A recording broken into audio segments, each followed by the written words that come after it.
Friends, welcome to today's devotional.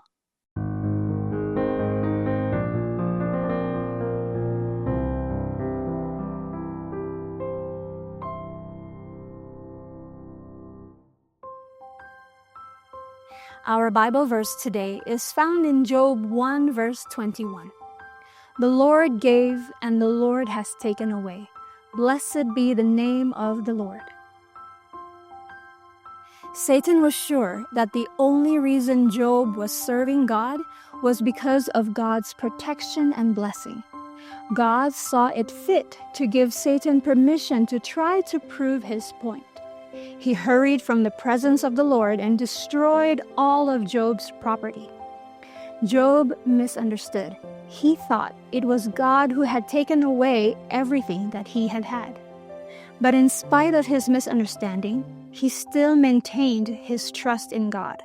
Satan secured permission to afflict Job further by bringing pain and sickness to him. But still, Job maintained his integrity. Mrs. Job, however, did not. Job lost everything he had except his wife, and perhaps she should have been the first to go. But the devil knew that she would be a useful tool in his hands. As soon as he got Mrs. Job, he must have smiled and reminded his evil angels that if they kept at it, they would surely get Job as well. Satan doesn't care what he causes us to do or not do, as long as we are self-centered. Often he gloats not so much over what we do wrong as over what we don't do wrong through our own strength. He evidently, arbitrarily, chooses to leave some people in luxury while he pushes others into the gutter. He gets just as much mileage out of a Pharisee as out of a demoniac. A person can be just as lost while glorifying in his successes as while wallowing in his failures. The one thing that causes Satan deep concern is when a person chooses to come into fellowship and communion with God, for he knows that that is what will vanquish him.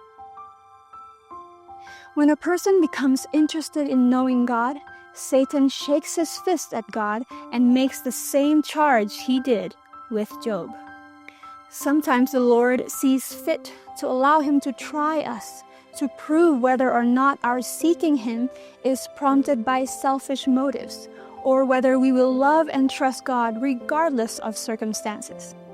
This is the reason why things often seem to go worse for a time, when we begin to seek a meaningful relationship with God. If we understand this, we will continue our communication with God, continue to trust him no matter what happens, and then Satan is defeated.